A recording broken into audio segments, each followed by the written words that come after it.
ito ay rated SPG. Striktong patnubay at gabay ng magulang ang kailangan. Maaaring may masiselang tema, lengguwahe, karahasan, sexual, horror o droga na hindi angkop sa mga...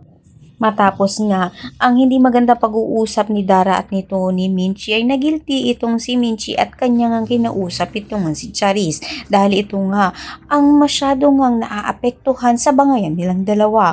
Humingi siya ng tawad at ngayon nga ay pipilitin nga niya na maisaayos ang relasyon nga nila sa Rosabelas. Sa kabilang banda naman nga, dahil na nga rin sa nararamdaman nito ni Jenny kay Nate, ay kanyang ngang tinataguan nga ito. Kaya naman mapapansin nito ni Dara at kanya nga itong tatanungin kung bakit tinataguan si Nate. Dito naman ipagtatapat nga nito ni Jenny kanyang nararamdaman kay Nate kay Dara. Kaya naman tatawa nga siya at bibigyan niya na nga lang ito na magandang payo. Sa kabilang banda naman nga magkakaroon naman ng press con kay Dara na kung saan dito nga maraming tao ang dadalo at itong nga si Minchi ay pupunta na nga rin na kung saan nga mapapahiya siya sa maraming tao. Kaya naman pakatutukan nga natin dito kung malulusutan man ito ni Minchi ang magpapahiya sa kanya sa press con.